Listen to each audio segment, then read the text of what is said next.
The mycelium infuses all landscapes. It holds soils together. It's extremely tenacious. It holds up to 30,000 times its mass. They're the grand molecular disassemblers of nature, the soil magicians. They generate the humus soils across the land masses of Earth. We have now discovered that there is a multi-directional transfer of nutrients between plants mitigated by the mycelium. So the mycelium is the mother that is giving nutrients from alder and birch trees to hemlock, cedars, and Douglas firs. Dusty and I, we like to say on Sunday, this is where we go to church. I'm in love with the old growth forest, and I'm a patriotic American because we have those. Most of you are familiar with portobello mushrooms. And frankly, I face a big obstacle when I mention mushrooms to somebody. They immediately think portobellos or magic mushrooms. Their eyes glaze over, and they think I'm a little crazy. So I hope to pierce that prejudice forever with this group. We call it mycophobia, the irrational fear of the unknown when it comes to fungi. Mushrooms are very fast in their growth, day 21, day 23, day 25. Mushrooms produce strong antibiotics. In fact, we're more closely related to fungi than we are to any other kingdom. A group of 20 eukaryotic microbiologists published a paper 2 years ago erecting Opisthokonta, a super kingdom that joins Animalia and fungi together. We share in common the same pathogens. Fungi don't like to rot from bacteria, and so our best antibiotics come from fungi. But here is a mushroom that's past its prime. After they sporulate, they do rot. But I propose to you that the sequence of microbes that occur on rotting mushrooms are essential for the health of the forests that give rise to the trees that create the debris fields that feed the mycelium. And so we see a mushroom here sporulating, and spores are germinating, and the mycelium forms and goes underground. In a single cubic inch of soil, there can be more than 8 miles of these cells. My foot is covering approximately 300 miles of mycelium. This is photomicrographs from Nick Reed and Patrick Hickey. And notice that as the mycelium grows, it conquers territory, and then it begins to net. We were involved in several experiments. I'm going to show you 6, if I can, solutions for helping to save the world. Battelle Laboratories and I joined up in Bellingham, Washington. There were 4 piles saturated with diesel and other petroleum waste. One was a control pile. One pile was treated with enzymes. One pile was treated with bacteria, and our pile we inoculated with mushroom mycelium. The mycelium absorbs the oil. The mycelium is producing enzymes, peroxidases, that break carbon-hydrogen bonds. These are the same bonds that hold hydrocarbons together. So the mycelium becomes saturated with the oil, and then when we return 6 weeks later, all the tarps were removed, all the other piles were dead, dark, and stinky. We came back to our pile, it was covered with hundreds of pounds of oyster mushrooms, and the color changed to a light form. The enzymes remanufactured the hydrocarbons into carbohydrates, fungal sugars. Some of these mushrooms are very happy mushrooms. They're very large. They're showing how much nutrition that they could have obtained. But something else happened, which was an epiphany in my life. They sporulated, the spores attract insects, the insects laid eggs, eggs became larvae, birds then came bringing in seeds, and our pile became an oasis of life. Whereas the other 3 piles were dead, dark, and stinky, and the PAHs, the aromatic hydrocarbons, went from 10,000 parts per million to less than 200 in 8 weeks. The last image we don't have, the entire pile was a green berm of life. These are gateway species, vanguard species that open the door for other biological communities. So I invented burlap sacks, bunker spawn, and putting the mycelium using storm-blown debris.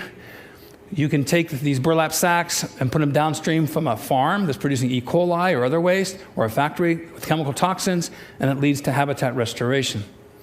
So we set up a site in Mason County, Washington, and we've seen a dramatic decrease in the amount of coliforms.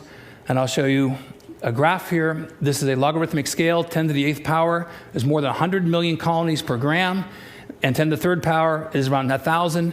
In 48 hours to 72 hours, these three mushroom species reduce the amount of coliform bacteria 10,000 times. Think of the implications. This is a space-conservative method that uses storm debris, and we can be guaranteed that we'll have storms every year. So this one mushroom in particular, Drew, has drawn our interest over time. This is my wife, Dusty, with a mushroom called Fomitopsis officinalis, agaricon. It's a mushroom exclusive to the old-growth forest that Dioscorides first described in 65 AD as a treatment against consumption. This mushroom grows in Washington State, Oregon, Northern California, British Columbia, now thought to be extinct in Europe. May not seem that large. Let's get closer. This is an extremely rare fungus. Our team, and we have a team of experts that go out, we went out 20 times in the old-growth forest last year. We found one sample to be able to get into culture. Preserving the genome of these fungi in the old-growth forest, I think, is absolutely critical for human health. I've been involved with the U.S. Defense Department BioShield program. We submitted over 300 samples of mushrooms that we boiled in hot water in mycelium, harvesting these extracellular metabolites.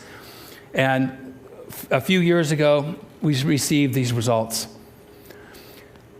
We have 3 different strains of agarikon mushrooms that were highly active against pox viruses. Dr. Earl Kern, who's a smallpox expert of the U.S. Defense Department, states that any compounds that have a selectivity index of 2 or more are active, 10 or greater are considered to be very active. Our mushroom strains were in the highly active range. There's a vetted press release that you can read that's vetted by DOD if you Google Stamets and smallpox, or you can go to npr.org and listen to a live interview. So encouraged by this, naturally we went to flu viruses. And so for the first time, I'm showing this. We have 3 different strains of agarikon mushrooms, highly active against flu viruses. Here's the selectivity index numbers. Against pox, you saw 10s and 20s. Now against flu viruses, compared to the ribavirin controls, we are having extraordinarily high activity. And we're using a natural extract within the same dosage window as a pure pharmaceutical. We tried against flu A viruses, H1N1, H3N2, as well as flu B viruses. So then we tried a blend, and then a blend combination. We tried it against H5N1, and we got greater than 1,000 selectivity index. I then think that we can make the argument that we should save the old-growth forest as a matter of national defense. Our house is being destroyed by carpenter ants. So I went to the EPA homepage, and they were recommending studies with Metarhizium species, a group of fungi that kill carpenter ants, as well as termites. I did something that nobody else had done. I actually chased the mycelium when it stopped producing spores. These are spores. This is no spores. I was able to morph the culture into a non-sporulating form. And so the industry has spent over $100 million specifically on bait stations to prevent termites from eating your house. But the insects aren't stupid. They would avoid the spores when they came close. And so I morphed the cultures into a non-sporulating form. And I got my daughter's Barbie doll dish. I put it right with a bunch of carpenter ants were making debris fields every day in my house. And the ants were attracted to the mycelium because there's no spores. They gave it to the queen. 1 week later, I had no sawdust piles whatsoever. And then a delicate dance between dinner and death. The mycelium is consumed by the ants. They become mummified, and boing, a mushroom pops out of their head. Now, after sporulation, the spores repel, so the house is no longer suitable for invasion. So you have a near-permanent solution for reinvasion of termites. And so my house came down. I received my first patent against carpenter ants, termites, and fire ants. Then we tried extracts, and lo and behold, we can steer insects to different directions. This has huge implications. I then received my second patent, and this is a big one. It's been called an Alexander Graham Bell patent because it covers over 200,000 species. This is the most disruptive technology, I've been told by executives of the pesticide industry, that they have ever witnessed. This could totally revamp the pesticide industries throughout the world. You could fly 100 PhD students under the umbrella of this concept, because my supposition is that entomopathogenic fungi, prior to sporulation, attract the very insects that are otherwise repelled by those spores. And so I came up with a life box, because I needed a delivery system. The life box, you could be getting a DVD of the TED conference. You had soil, you had water, you have mycorrhizal and endophytic fungi, as well as spores like of the agarikon mushroom. The seeds then are mothered by this mycelium, and then you put tree seeds in here, and then you end up growing potentially an old-growth forest from a cardboard box. I want to reinvent the delivery system and the use of cardboard around the world so they become ecological footprints. If there's a YouTube-like a site that you could put up, you can make it interactive, zip code specific, where people could join together, and through satellite imaging systems, through Virtual Earth or Google Earth, you could confirm carbon credits are being sequestered by the trees that are coming through life boxes. You could take a cardboard box delivering shoes. You could add water. I developed this for DARPA, for the refugee community, corns, beans, and squash, and onions. I took several containers. My wife said if I could do this, anybody could. And I ended up growing a seed garden. You harvested the seeds. And thank you, Eric Rasmussen, for your help on this. And then harvesting the seed garden, then you can harvest the kernels. And then I just need a few kernels. I add mycelium to it. And then I inoculate the corn cobs.